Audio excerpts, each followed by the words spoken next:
Okay. When I see red, that means it's recording. Yes. So it's good to see red while we're It's talking. funny. If the battery runs out, the red goes out. Yes. So I'd like to start with, well, what is today's date? It's the 18th September 2015. That would be good. I'm here with Roger Schultz in Washington, D.C., and we're going to talk about his time in the Iowa National Guard, specifically in Vietnam. General, thank you for joining us. You and me. No, I'm good with that. The audience Yeah. at home. Yeah. And taking time out of your busy schedule. I know that you have a lot going on. I guess we'll start with some of the easy questions. Could you please tell me your first and last name and where and when you were born? Yes, Roger Schultz. I was born in Le Mars, Iowa, in October 1945. 1945, right at the tail end. That's a couple years ago. Yeah, right at the end of World War II. Correct. Baby boomer. Correct. Yes. Did anyone in your family serve in World Uncles. War II? Uncles. Most of my uncles were in World War II. Okay. Normandy, Battle of the Bulge, in Europe, in the Pacific, Army Air Corps, in the Army, in the artillery, in the infantry, medics. So, what was it like growing up in Sioux City? You said it was a small town outside of Sioux City? Yeah, Merrill. Merrill is about 15 miles from Sioux City, maybe a little more. Okay. It's a tiny town. I don't know, a couple hundred population, I would guess. Might be a little bigger now, I don't know. What was it like growing up there in Merrill? You know, when I think back to what it was like, I grew up in a farming community.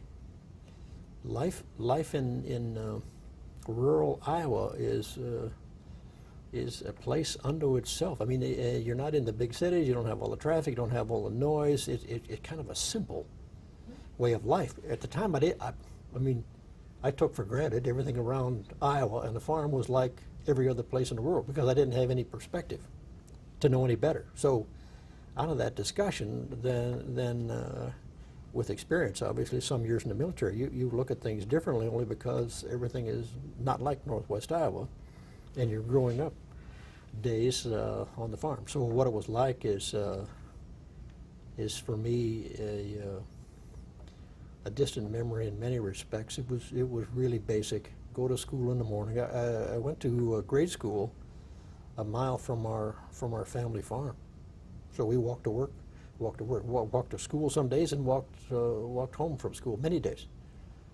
Other than real bad weather, it was just a mile to walk along the old dirt road, you know, or go through the cornfield and the bean fields to and from school. It was kind of, that part was, I mean, for us it was simple. It was basic. It's the way everybody did things, but I mean, you wouldn't get by with that today because things are so different.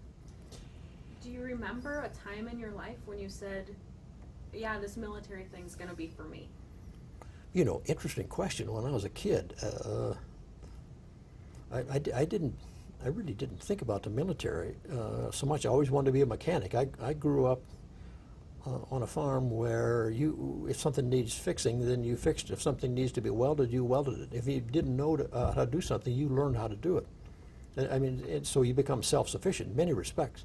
So my interest when I was really young was to farm. And my dad said, I don't want you to farm. He told my brother that. He said, I don't want you guys farming. He said, there's really not a lot of money in farming. You two go out and get a job somewhere else. So I'm a junior in Le Mars Community High School, and the admin supply technician from Company A, which was our local unit there, second of the 133, which was an infantry outfit, is going to change to become a mechanized unit, which means you're going to need mechanics. You're going to need tank and track vehicle mechanics. And so Ken Fries came over. I think he was a sergeant first class at the time. Because this is, okay, so you were talking with Sergeant Fries, right? Yeah, Ken Fries. And Ken Fries is is the admin supply technician at Company A, which is an infantry company in Lamar's, Iowa. And Company A is just going through a unit conversion, and they're going to go from a regular infantry to a mechanized infantry. And when they do that, then it changes the requirements. So you have, in addition to infantry soldiers in the rifle platoons, in the mortar platoon, obviously they have certain skills, but they brought in, with the tracked vehicles, they brought in a requirement for mechanics. I said, I'm intrigued by that. So three of my buddies, understand now, we're still in high school. And so three of my buddies and I, then we said, well, let's sign up. So four of us signed up to do this. I was not 18 yet, so I had to take a form requiring my parents' consent that I join the Guard.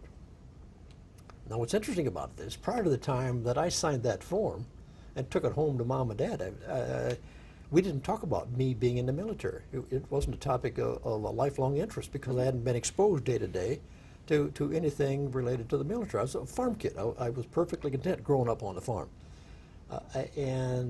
So after that discussion, I took from the, and now so I'm in high school.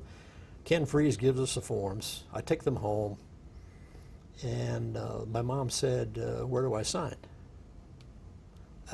My mom, on my mom's side, were all her brothers that were in World War II. She didn't have a second thought about it. Dad said, "You sure you want to do this?" I said, "I am." Meanwhile, all I've got for assurance is three of my buddies in high school said, "Oh, let's go ahead and join." And so we went. Then that following fall, after graduation from high school, then we all went to Fort Leonard Wood, Missouri, and then back to Fort Carson, Colorado for our advanced training. So that's how it worked out. What's the worst that could happen? But what's fascinating about this is it was never part of a master plan on my part to become a soldier. To become a mechanic, yeah, I was interested in that. So after basic training, then I went to Fort Carson and learned skills on personnel carriers. And of course, back in the day, personnel carriers were very different. Our first carrier was an M59, and that had two GMC engines, two 302 GMC engines. I get to Fort Carson, and what they have there is a Chrysler V8 powered personnel carrier. So, I mean, lots of learning in terms of what goes on. So my first 3+ years in uniform in the Guard were in a maintenance section. In what year was that you joined? I joined in 1963, February. Had you turned 18 yet? No, I wasn't 18 until the fall of '63. Well, I had my mom sign the papers, and then I turned 18 like the next month. Yeah. So it's you think back on that, it was really something. Yeah. I was actually in basic training at age 17, with parents' consent, obviously. Yeah. Let's talk a little bit about basic training back then, because that's a little different back then than it was now. Also, you think so? Well, perhaps. And a lot different than the life of a farm kid. So yeah, it's interesting. When I worked at a local GM dealership in Lamar's before I went to basic training. So we had a program called Trades and Industries, and in a T&I program, you went to school, the traditional high school kind of courses in the morning, and then for our Trades and Industries class, we had shop. It's like a grown-up shop, but it's in an auto shop. And then at a point in the 11th, 12th grade, you could go off and work in local industry. So I went off to a local GM dealership. I started in the parts room. I learned everything there was about parts. When I say parts, I'm talking about the inventory, all the stock, when you reorder things, how much things cost, where's the turnover in a parts room that never goes anywhere, and that kind of thing. And so I learned all of that. Later then went to the wash rack. Later then went to the grease rack. These are different jobs in a shop. And then my last position in the GM dealership was front end machine. So I did that while I was in the Guard, and also then assigned to the local unit in the maintenance section. Before I went to OCS at Iowa Military Academy, in 1966, I was unit motor sergeant as a corporal.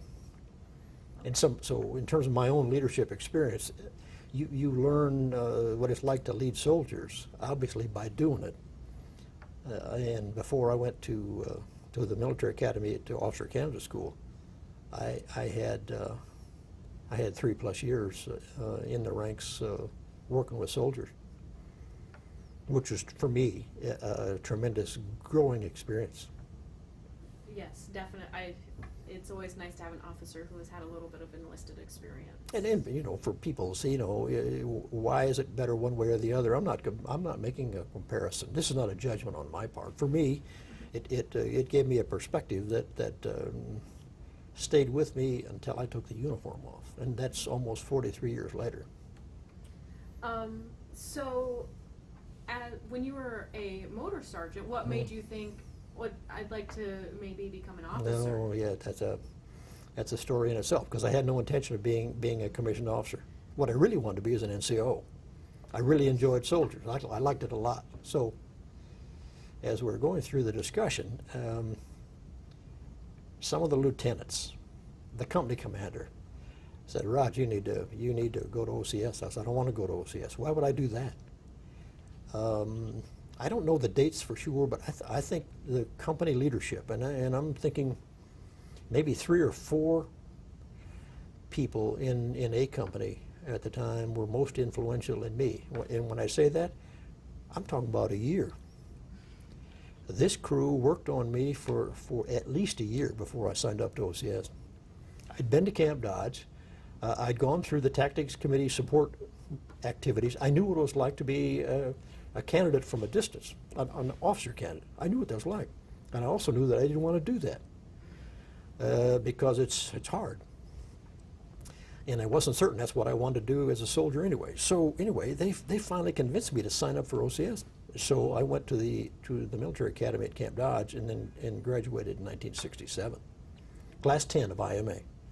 Today it's the RTI, but it's many of the same programs, which is really Fort Benning OCS. When you think about Fort Benning being the home of the infantry, the programs that the Guard adopted years and years ago, and this is not about me, but the state OCS programs produce some phenomenal officers as an extension of the Fort Benning officer candidate program. Met all the same standards, same debate we have, you know, about the Guard living up to standards in the active force. Not an issue. Our academy standards were you meet this measure or you don't proceed, which is what you would expect out of a leadership development, professional development experience, is to meet the standard. And if you as a kid, I never figured all this out until sometime later. What you don't even want is someone in a position of significant responsibility and authority that's not competent, that's not capable of leading, not capable of thinking about the impacts of decisions. And you grow, obviously, as a second lieutenant.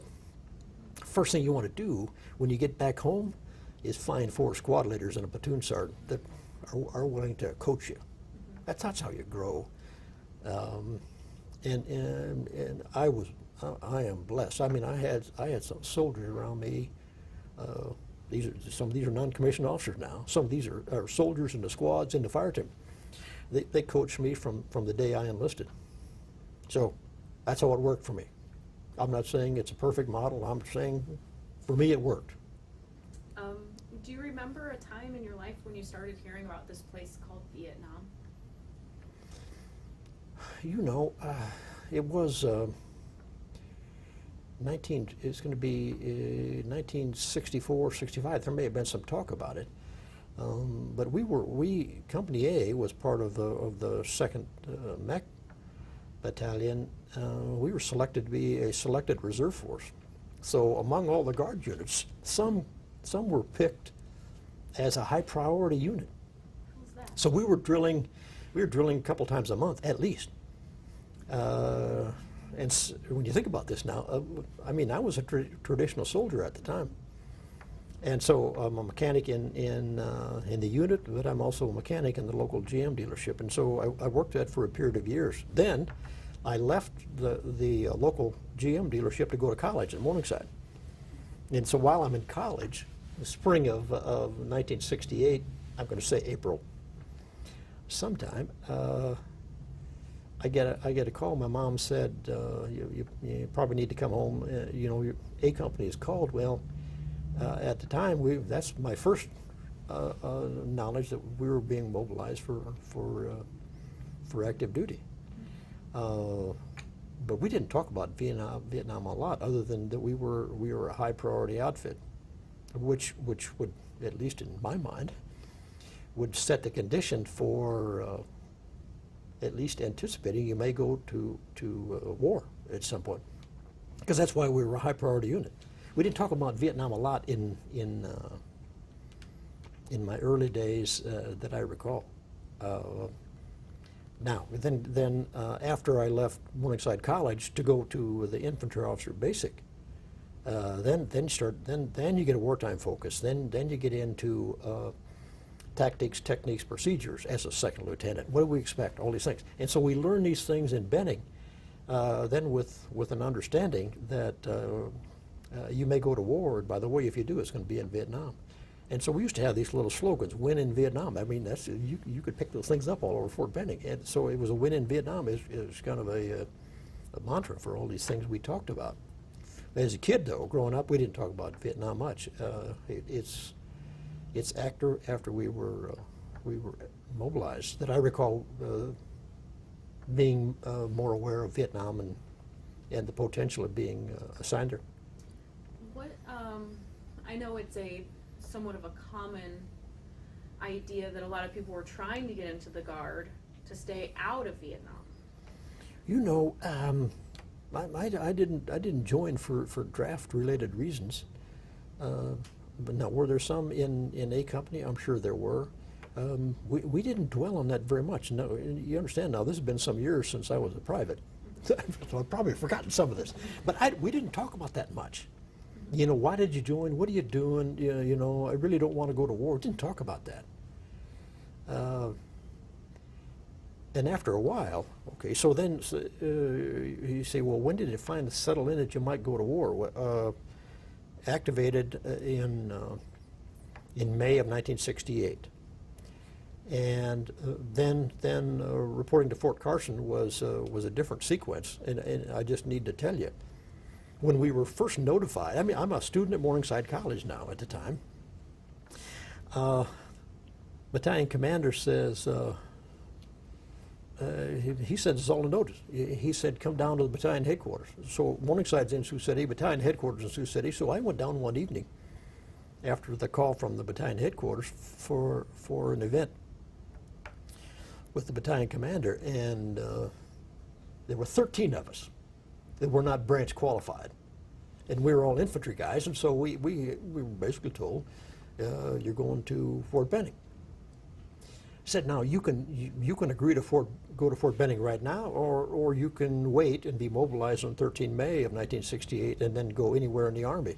Mm-hmm. And we said, you know the answer to that. We're going together. So he said, okay, the plan is you report to Fort Benning in 3 days. So 13 of us just literally stopped what we were doing and headed to Columbus, Georgia.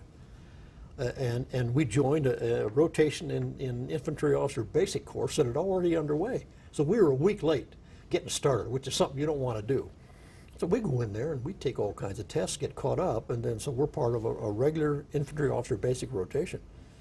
Meanwhile, we formed a squad of 13 soldiers in IOBC, and at that point, then things about Vietnam started to settle in. We're probably going to go, and then from there off to Fort Carson. So by the time this squad of 13 gets to Fort Carson, you can imagine the things that our units have already been through. I mean, they're going through Army training tests. They're going through all kinds of transition issues from normal civilian life to a military environment. So there was a significant amount of work. And I'm talking about soldiering that went on before 13 lieutenants ever got to Carson. It's a piece of a story. It's just the way it worked out that we all got there. But we wanted to stay with the 2nd MAC. I mean, that was our interest and a stated desire to stay with the 2nd MAC. What we thought at the time is the 2nd MAC was going to go to war, which some Guard units did, but not very many. Go to war meaning we would literally deploy to Vietnam as a unit, which turns up not to be the case at all. So the officers that deployed and a number of enlisted soldiers out of the 2nd Mech were all sent as individual replacements. And so from the time that I arrived in country in Vietnam, report to the 25th Division, I saw one soldier, one first sergeant from Charlie Company. J.P. Cook is his name, while in Vietnam. Other than that, I never saw a guard soldier from the 2nd Mech during that whole tour, other than arriving in theater and departing the theater. Not a single one. And so we all went as individual replacements and spread all over.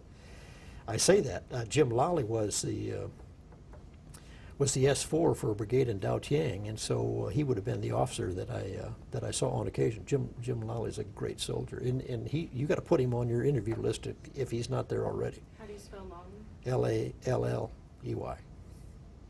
A great soldier, and he was an S3 in the battalion, executive officer in the battalion commander, but he's in Sioux City now, in a retired capacity.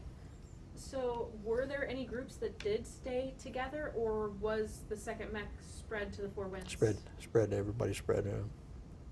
So what do you attribute the bond that everyone has? You know, when you join, when you take an oath, there's a bond that's it's not automatic, but it's not very far removed from that. Where you sign up, and maybe it's taking the oath. It's not the signing; it's taking the oath. And when you do that, things change, and so you become dependent on one another, in a kind of an unusual way. In peacetime, it's different from wartime. When you arrive in a combat arms or in a unit anywhere in theater these days, I'm talking about deployed theater, the risk is off the scale. And so soldiers provide one another a degree of security that by yourself would be enormous risk. And so you cover each other. You look for the security in special ways. You see who's got your back, who's got your six, in some of the Air Force terms. In other words, who's watching the backside for you. In the infantry, fighting positions need to be mutually supporting. What are you doing? You're looking after your buddy. And so there's an unusual relationship, the bond you ask about, in terms of is anyone in the military. And it's a bond that can only be understood and perhaps fully appreciated when you're there, when you're together. And so you share a certain interest. And when I say that, I'm not talking about a physical relationship or anything. I'm talking about an interest in that person as a human being, and an obligation to look after one another. And that's one of the reasons you'll see people do unusual things way beyond a call of duty, and they do that for one another. It's not much more complex than that. And I don't mean to simplify this as something that's trivial. It's not trivial at all. It's human instinct. It's unique. And you just think about our nation and about those who have served before, and that there's a special kind of linkage between anybody that serves and anyone else that has served. It is something unique, and I don't mean to be arrogant about it. It's just different, and so you become a family, even though you're not a biological family. So you care about one another. Now you have differences of opinion, of course. I mean that's understandable. Just like real family. Yeah. So that's really what I'm talking about. Okay. Don't let me go astray from your question. Hey, no, it is your story. I'm just along for the ride. Yeah. So let's talk a little bit about you getting to Vietnam. A lot of times that really stands out in people's memory. Like, the minute you get off the plane, what do you remember as your first memory? Yeah, I remember arriving in the country. Of course, I was still with some of my buddies from the 2nd Mech. And when you're with people that you know, you're comfortable with, when you grow up in units together, you have an enormous confidence that you train together. You've been with the hard times. And so after a while, you develop a sense of confidence and a certainty about What's going to happen?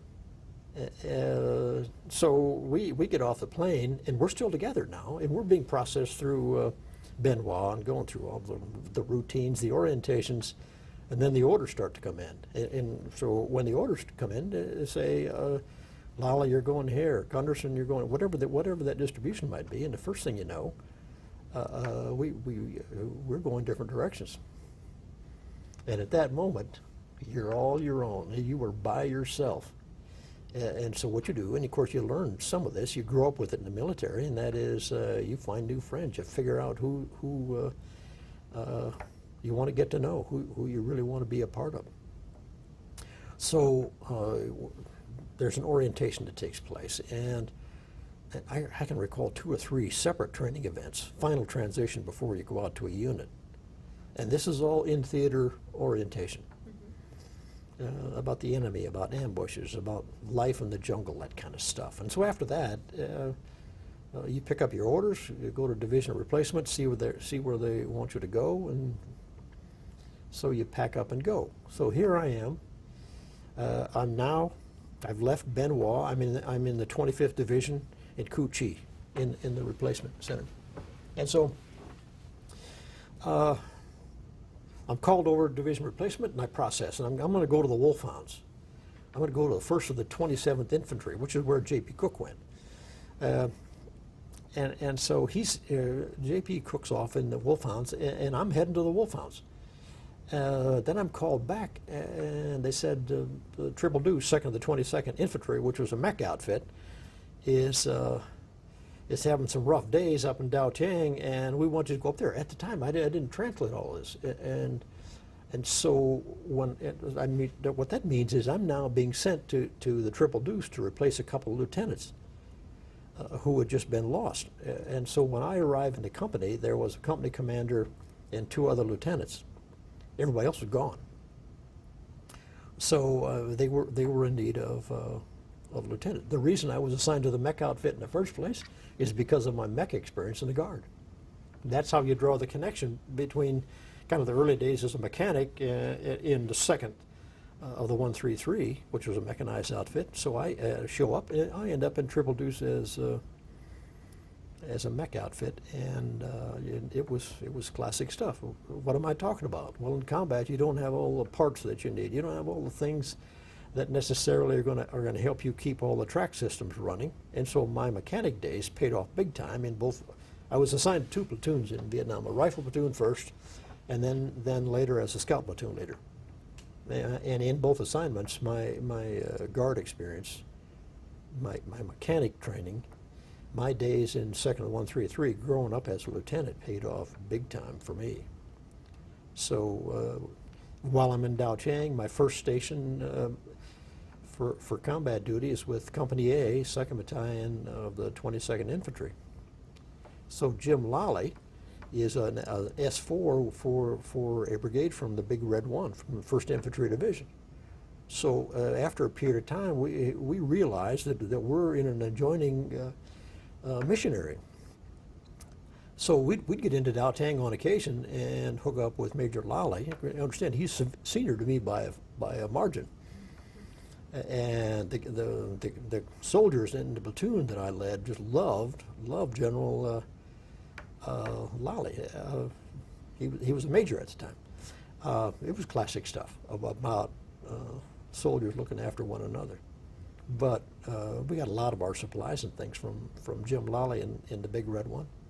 Lally was a guy in the 2nd Mech who was at a higher headquarters than I was, but I grew up with those guys. So you had mentioned something about perhaps leading to anecdotal stories about being mechanics in the field. Do you have any stories that stand out in your mind, and bubblegum and duct tape type stuff? Yeah. And of course, back in the day, when you go through school and in the Army system for maintenance, you have levels of maintenance. If you're an operator, you do certain things. If you're an organizational maintenance, the level 2 in the old tech manuals, then you could do a few more things. We would repair personnel carriers in the field that in some respects were way above organizational level, and we just did it. things that should have been done in a shop, not necessarily all depot related, but clearly should have been done in a shop someplace in a rear area. We did it in the field. And I'm talking about working on the diesels, working on the tracks, working on all kinds of things. In the personnel carrier that I was working on was a 113 that I learned about in Fort Carson, Colorado.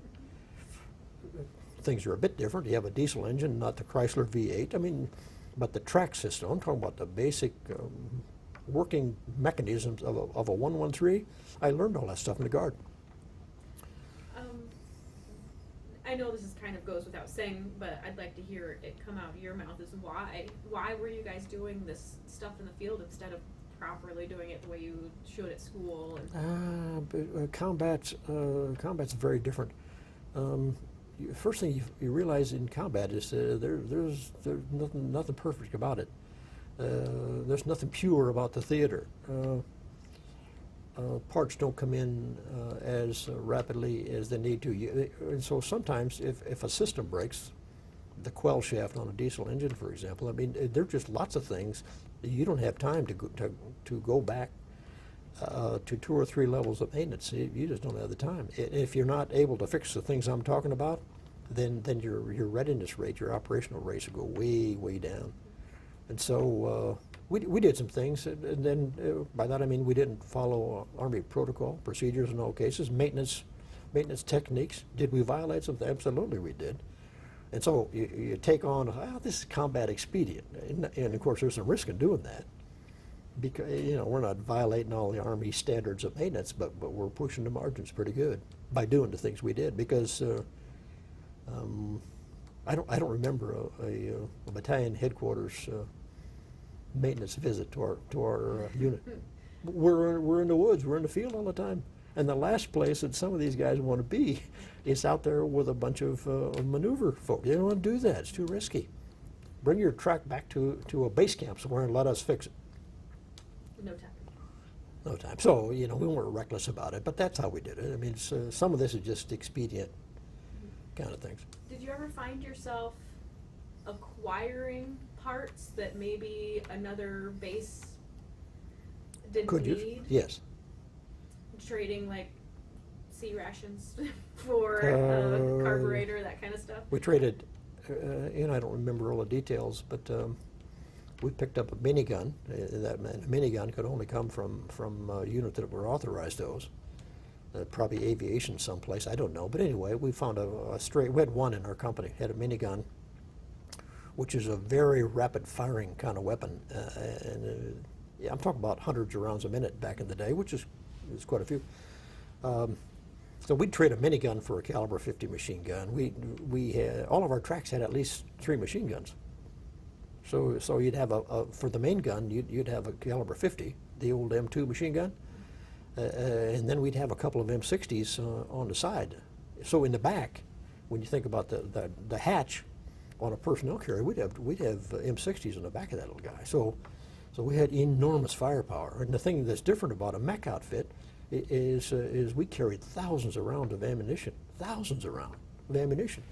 because we didn't ride inside the track. For us, that was a supply depot. That's where you got the ammunition to sustain a fight if you had to engage the enemy for a period of time. So we would, I don't remember a single mission where we had soldiers inside the track because of the threat of mines, the threat of what today would be an IED, but there were booby traps all over the place, and so and some of them pretty good size. I'm talking about bombs that hadn't detonated, that the enemy would wire for a remote detonation, and I'm talking about up to 500-pound bombs, and so that's the kind of stuff that you have to work around. And so for us, the personnel carrier, we did all kinds of trading.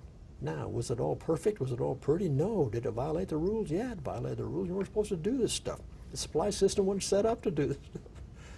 But if you have to get the job done. So yeah, we pushed the luck. Of course we did.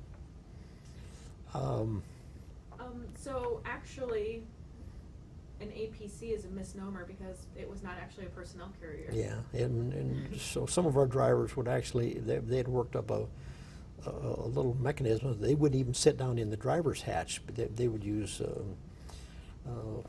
what it would be kind of a belt-like apparatus that you would, a canvas-like thing that they can control the laterals without being down inside those things because of the mine threat. Mine, personnel mine was one, but the anti-tank mine was the other. And the enemy in our area was pretty crafty. They would slip a mine or a series of mines into places, and they were hard to detect because of the way they covered and concealed these things.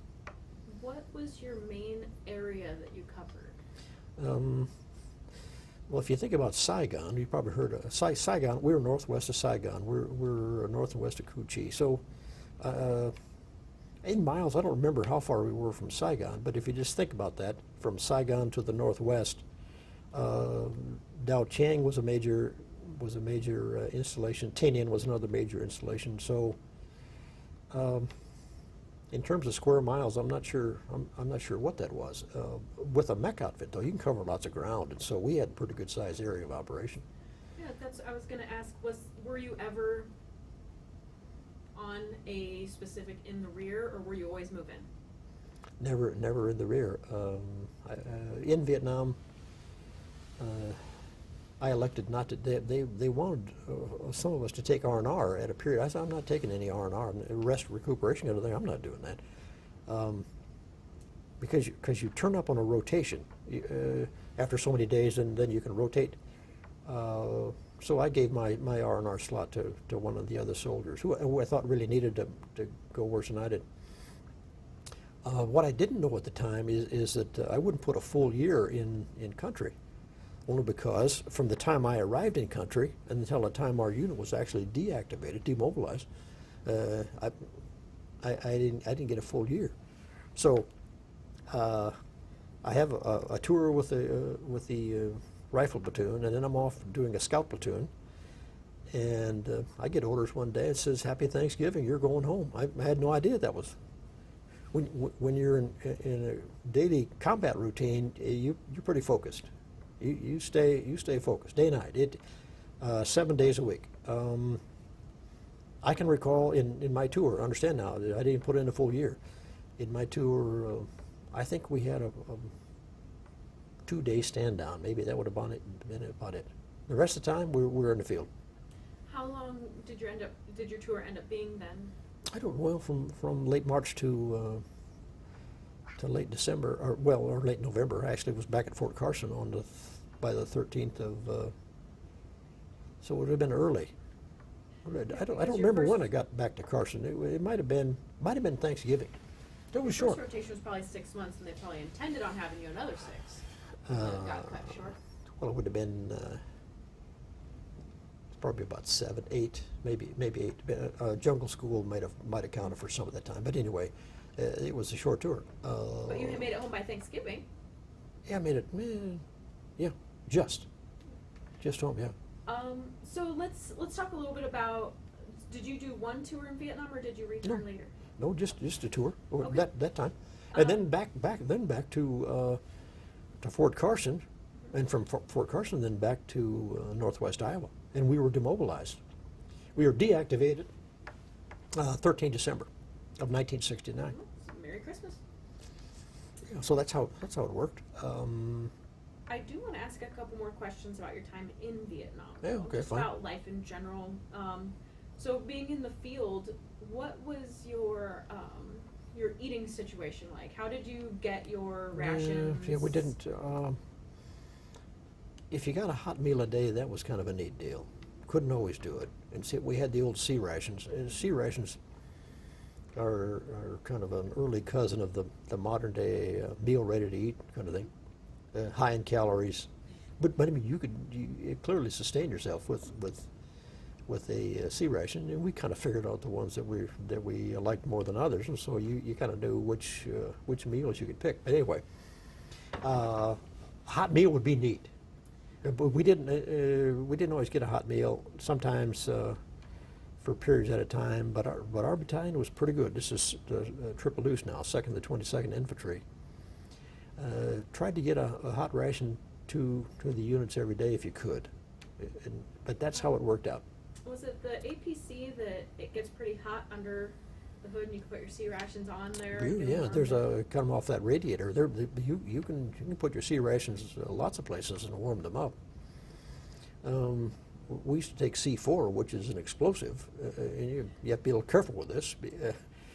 So you take just a little cluster of C4. It'd be like a steno block now. You light that up, and so there's a way you could heat C ration cans. I mean, you have to take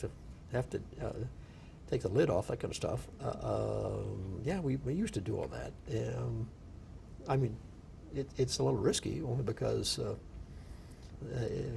you can get hurt messing around with C4.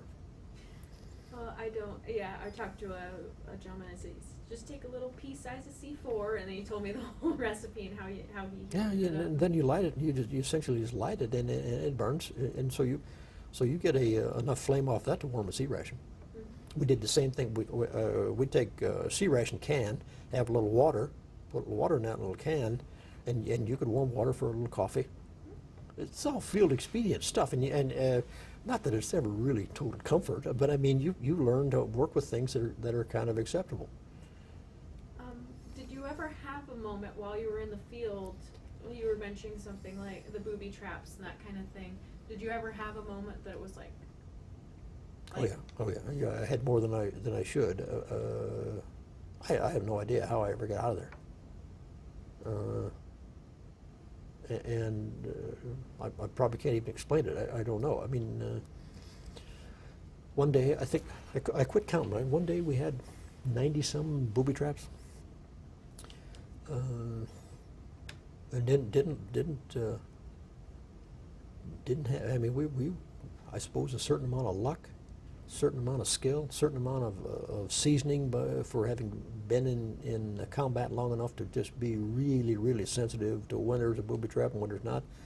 And I'll tell you that the enemy that we were facing in the region we were working, this was a clever soldier, a first-rate fighting soldier. They were tough. And I'm talking about the NVA, the hardcore VC, the hardcore Viet Cong guys. This is a serious enemy. They don't take for granted. We in terms of raw firepower, mechanized outfit, either at the company or the battalion level, or even while I was at the scout platoon level, we had an unbelievable firepower at our disposal. Unbelievable. To include our own organic mortars, then bring in the howitzers, 105s, 155s, the 8 inches. We had enormous firepower at our reach. At the same time, as you just think about all of this, you still have to figure out how you use them, how you apply that combat lethality. So yeah, I had my days beyond. I've thought about it some. I mean, I don't agonize about it. There are days I say, how did I ever get out of there? Now, when I was, this is after the fact now. When I was in country, in both platoons, you understand I was in combat almost straight through, from start to finish, other than processing time. I didn't think much about it. I'm talking about the risk. You understand there's enormous risk, but as a lieutenant, your obligation is to look after your soldiers. And if that affects you personally in any kind of way, you mentally work beyond that, because the soldiers are what's important. If a lieutenant starts to worry about their own life, then you got some trouble, because you make decisions for the wrong reasons. You'll look at life differently. It's all of a sudden protecting you, not those with whom you serve, or for those that you're responsible. So this whole question of how you ever got out of there, I didn't reflect on that until I got home years later, and you say, wow, that is something. I say that. So I'm about to leave. I'm ready now for my last duty day in combat, and I had heard stories about people that are killed the last hour of your deployment. And the message came down, hey Roger, you're supposed to go to the battalion headquarters for an award ceremony. And the only way for me to get to the battalion headquarters from where I was to drive down a road for so many miles and take this route here, do this. And you understand, the enemy is all over the place over there. We didn't control any period of space or terrain for any particular significance. I mean, it was, when you drive down the roads in Vietnam, you were exposed to the enemy at every corner. You just well anticipate that. So I'm being told to go to the battalion headquarters. I didn't go because I'm going home. Now I've been replaced. I'm no longer a platoon leader. This is a scout platoon. So I say, all I'm doing is waiting for transportation. My tour of combat duty in terms of leading soldiers was over. So the message was report for an award ceremony. I said, you could say I disobeyed an order because I didn't go. So I hitched a ride, and I had a buddy. After a while, you kind of know, who the people are that you want to go to if you need something. So I had a buddy. I said, hey, you got to ride. And I needed to get back to Cu Chi, but I was really heading to Bien Hoa. But Cu Chi was the first stop. I needed to get back there. He said, yeah. He said, I got a mail run coming in. He said, you want to get on that thing? I said, of course. How much baggage you got? I had a piece of a duffel bag. I didn't have any clothes to speak of. So I jumped on a mail run to get out of that country. Had I been a lieutenant in a platoon, I would have never done that. But I didn't have any leadership duty. What I wanted to do is get out of that combat area. And so I hitched a couple rides and ended up, back in processing station to get out of there. So at the last moment, did I realize how much risk I'd been exposed to for the preceding months? Yeah. I knew I had no control over the circumstances. I knew the soldiers that I had previously led were all on new missions under new leadership. I said, Roger, time for you to get out of here. So I left. After the fact, when you can go back and look at it, are you, I don't want to use the word happy or proud, but if you had the opportunity, would you do it again? Oh yeah, you mean go back to Vietnam? Mm-hmm. Of course, it's an obligation.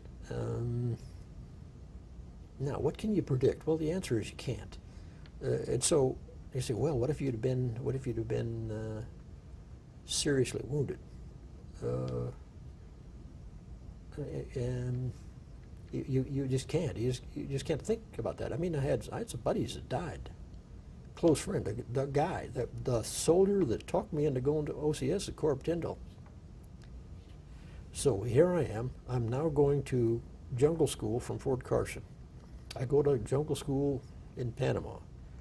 One evening, coming back off training for a full day, I'm in the mess hall, and they said you need to call Fort Carson. Call Fort Carson. Corp Tyndall is dead, killed in Vietnam with the 1st Cav. You say, whoa.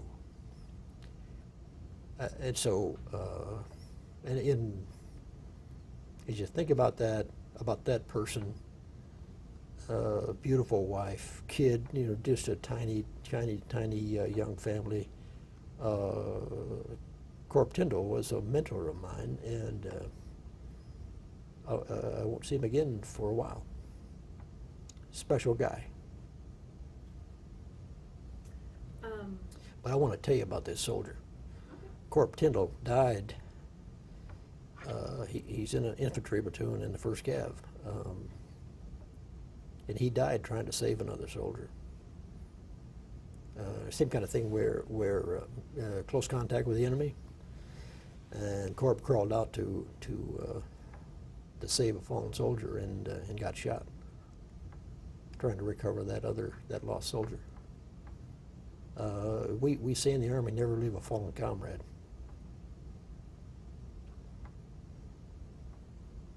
It's tough some days.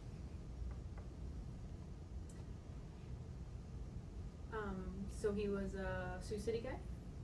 He was at Akron, Lamar's West. I think he might have gone to school. I think he went to school in Akron, but farmed west of Lamar's. Did you ever make it a point to go visit the wife and? I've not seen his wife. She left Northwest Iowa. Avis went to North Dakota someplace. I've seen her. I saw her after the mobilization. After we returned, dedicated Lamar's Armory to Corps, and I brief contact with her. How do you think it's different? I mean, I hear all these stories about guys that lose buddies, but how is it different when it's actually somebody who's from your town? Oh, it's different because you have a different relationship with them. It's like a distant family and a close family. It's like a brother, like a sister. So I think it's a family issue. It's about closeness. So when I mean, I'm a lieutenant. Fort Carson didn't have any money, and so I decided. I said, you know what? I'm going to propose to a young gal in Colorado Springs. I didn't have any money. Corb Tyndall gave me the money for an engagement ring as an example. You know, if you weren't fairly close to someone, you would never do that. I'm just talking about a complete stranger. So the difference that you're asking about is because it's a family. It's a feeling. It's a relationship. So did you end up marrying this girl that you proposed to? Yeah, I'm still married to her. I'm married to her. Yeah, and so yeah, we've had a wonderful time. And Kenny Freeze is a person that admin supply technician that I told you about. Kenny Freeze is the guy that sent me down to the unit post fund at Fort Carson, Colorado. Said, hey, you got to go down there and talk to Barbara Kaiser. She's the person that you need to talk with about unit post fund. And of course, the only reason I ever got down to the post fund is I didn't know anything about managing a unit post fund, and Barbara Kaiser was the person that managed these things for the post. So yeah, we got through all of that. It's quite an experience. But Corb Tyndall, back to your question, was enormously influential in my life. I had no idea at the time how significant his loss and what that all would mean, but that guy's like a brother to me. Unbelievable. And so we grew up together after, and he's, of all the people, company commander and others, but of all the people that finally convinced me to go to OCS, Corb Tyndall. No question.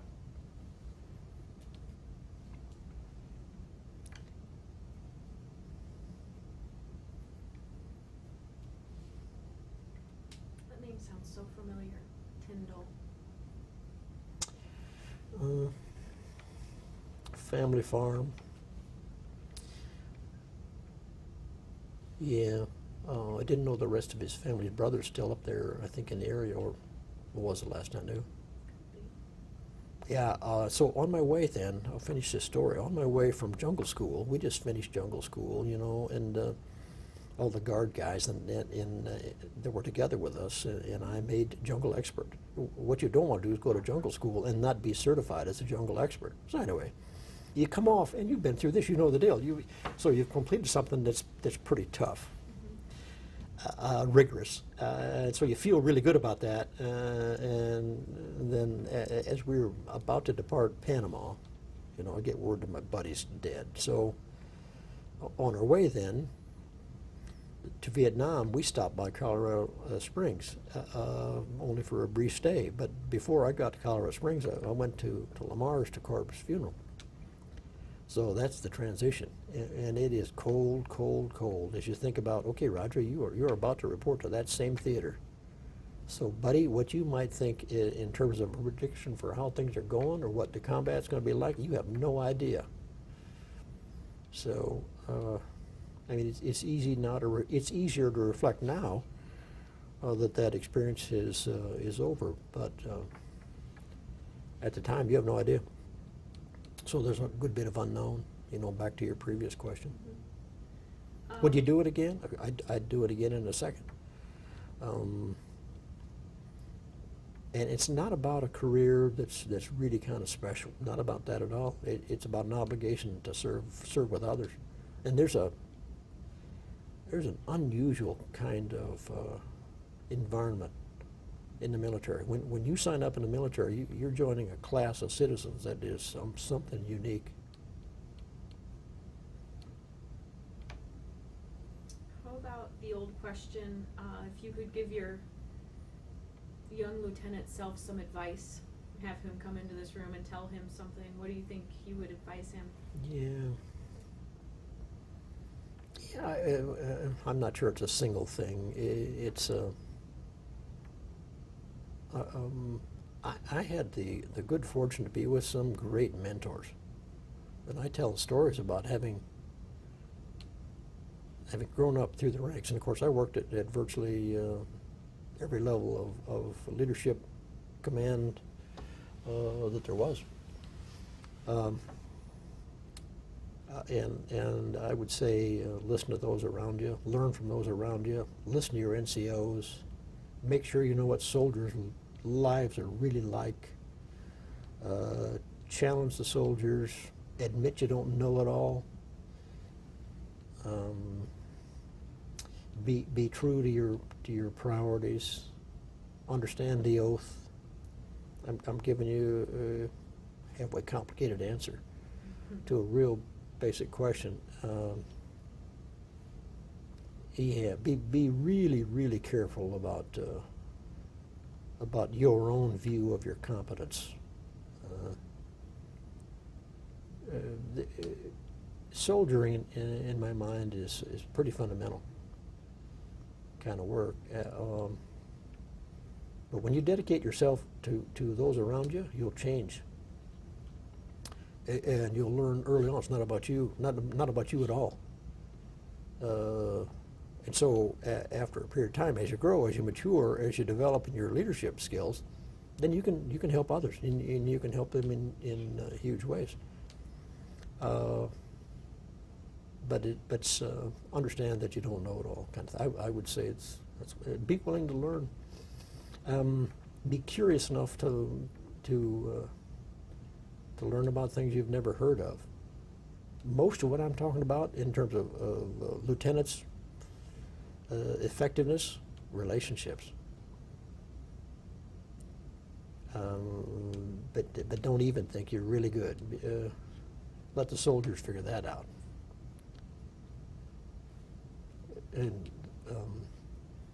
then once you have that, then it's very different. I told you the story about the first platoon I was assigned.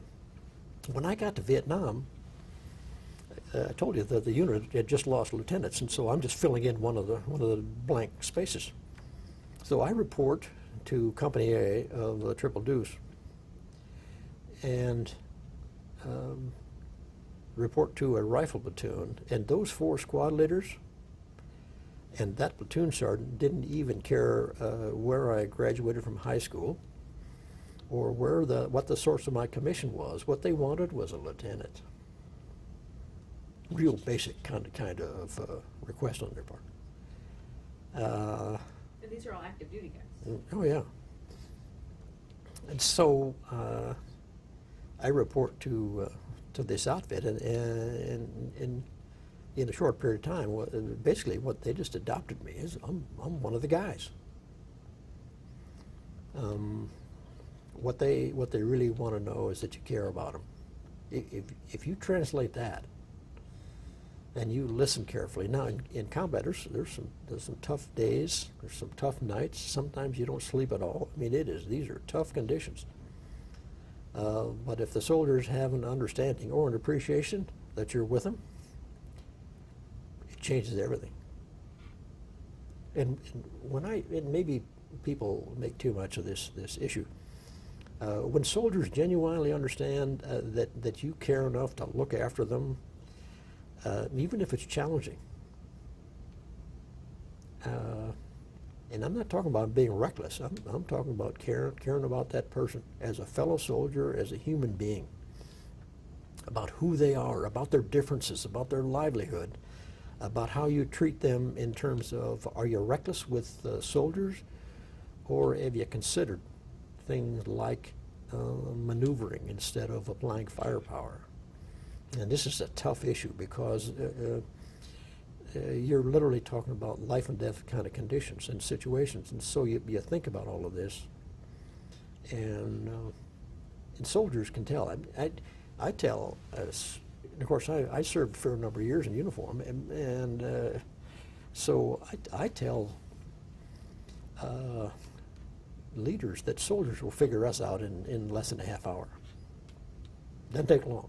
Now, it depends on the environment. If you're in a field training, that's one thing. If you're in garrison, that's a little different environment. But they can tell in short order if you are genuine, if you care about them, they will figure that out. And don't take too long. Don't get too carried away with being phony, because soldiers will trip that switch in a heartbeat, and they'll know if you're genuine. And if you're genuine with them, they'll be genuine with you. They'll put up with the trials, tribulations, all the silliness some days that you go through. They'll put up with that stuff. And if you don't, then they got a serious problem in terms of leadership and ultimate mission accomplishment. It comes down to that. Well, let me ask you this, sir. Was it hard to leave them? Yeah, it's always hard. When you had to go home? It's always hard. There's something about the Army, about the military. You do what you're told. Roger, here's your first platoon. Hey, Roger, I'm moving you to the scout platoon. I'm going to treat you like a rifle company even though you don't have mortars. That's the kind of instructions you get from a battalion commander. I said, sir, I understand. So when you leave a platoon, you leave an assignment, there's just something cold about this. I mean, do you care about soldiers? Of course, but you move on. You care about them as a human being. It's not about a soldier you worked with. It's about a human being who shared the same trials, tribulations, challenges, and all the rest of the things that you put up with. And what's so different about combat is lives hang in the balance. I mean, that's why things that you do back in the OCS are so important. And that is screening out, filtering the soldiers who may not quite measure up to the likes of the rigors of combat. And this is all about performing, leading in combat. The rest of the environments are very, very different. While they're related, there's nothing like the stress of combat. Nothing in the world like the stress of combat. Let's talk a little bit about the best part of the story. So, when you were on your way back home, did you swing by and pick up Barbara on your way, or how did that? Oh yeah, I stopped in Colorado Springs, Mm-hmm. Picked her up, and at the time I didn't know what I was going to do. I was going to be a mechanic. So at a point, what I wanted to do was work on aircraft engines. I'm a private pilot now, commercial pilot now, and multi-engine and instrument. I got all that stuff. But when I started flying when I was 15, but I didn't finish my private license, and so I wanted to finish my flying. I didn't have my degree yet, see. So when I come back from Vietnam, what I decided, I paid for this later, by the way, what I decided, I'm going to finish my flying. Meanwhile, I stayed in the Guard. Then there's a point in my career where they said, hey, Roger, if you don't finish your degree, your career is over. Period. And so I then started at Drake in Des Moines and then finished at Upper Iowa in Fayette, which is a great experience. Upper Iowa was a phenomenal experience, a great program. A lot of discipline, high standards, accelerator program, hanging around kids that had the same thing I was doing, working a time and a half in a job that's really demanding. I think when I first started at Fayette, I was like the ops officer for the Iowa Guards. I mean, I'm busy. I'm big time busy. And so anyway, that's how we worked all that out. But the point is, you keep it all in perspective and figure out what's important. So make sure I've answered your question. What else do you want to know about that? I think we're about to wrap things up. My last question is going to be, is there anything that you wanted to talk about that I didn't ask? Oh, I don't, it's not a statement. As a kid, I was blessed to be I grew up in just a really neat Christian family. Lucky in that sense, where we didn't have money. So you learn to appreciate little things, simple things. You learn about having fun when you had absolutely nothing special around you. I think the biggest toy I had was a kid. I'm guessing it cost less than $5. I'm guessing. I'm sure less than $5. I promise you it wasn't 10. Through all my that would have been the toy that I played with as a kid more than anything. So you learn about the simple things in life that at a certain point become really, really significant, and you don't even know it. I'm talking about the little things, about growing up. So as I think about all of that, I can't believe the people that helped me. I could, we're not going to do it in this interview, but I mean, I could go down a list of soldiers in the 2nd Mech, leaders in the 2nd Mech that coached me as a kid, as a private, as a corporal in the maintenance section in A Company. You get on that list, and the first thing you know, you say, wow, these are the people that set aside a piece of their life to help me.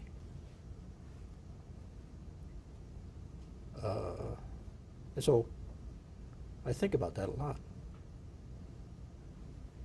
And so I've been really fortunate throughout my career. With almost 43 years in uniform, what I dedicated myself to doing as I moved through the ranks is helping people like others help me. Spent my whole military career doing that. And this is growing the talent. Working with young soldiers who didn't have the confidence to speak out, listening to what they're saying even though they're not talking. And so you kind of learn from all of that, and as you do, you not only grow as a person, you are developing the talent pool around you. And in my mind, this all comes together in a real basic and elementary way, and it has to do with just look after one another. This will sound really simple, and I don't mean for it to be so easy. You take a talent pool of soldiers, and I'm not talking about all the grade A students. I'm talking about a talent pool of soldiers. And you take that body of talent and share the mission, agree on what you're up to, and say, this is what we're going to do. Does everybody agree? Yes, this is what we're up to. And you can do it in peacetime, you can do it training, you can do it in wartime. This is what we are up to. We are signing up together to do this. We are going to do this together. And when you have that environment, that climate in a unit, I'm just telling you, you can accomplish anything that you need to or want to.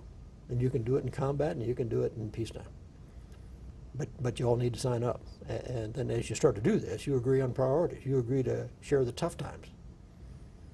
And if you have that kind of climate, people will come to Lieutenant Schultz and say, hey, sir, I got a concern about this.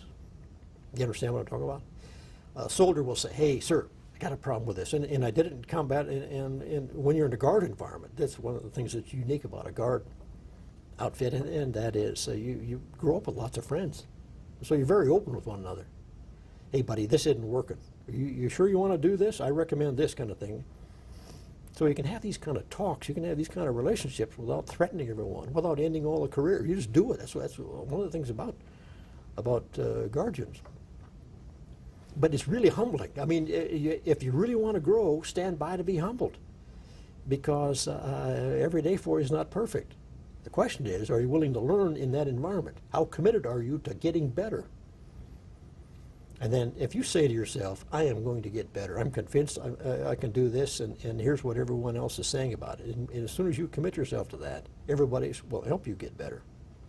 And so that, for me, is how it's all worked. It's, but the surroundings.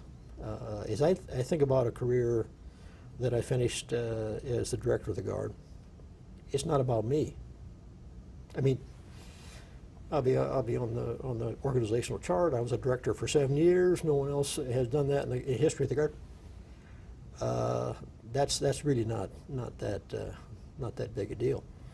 So here I am arriving in Washington in 1997, but in '98 is when I picked up the director's assignment. A reporter says to me, "What do you want to remember about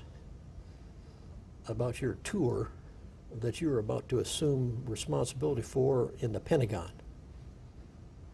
And I said, "I want to remember what it's like to be a corporal," which has been my orientation.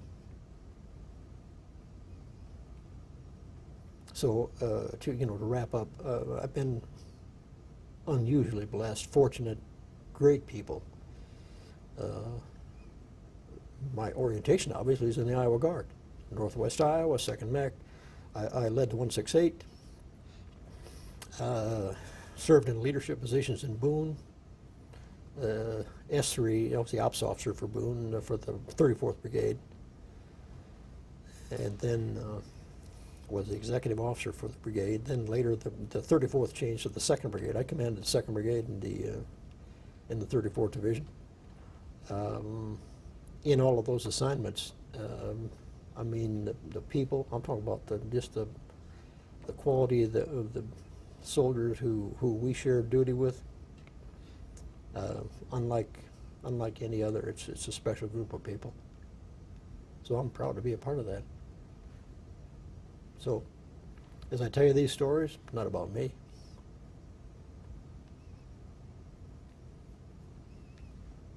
Is that enough?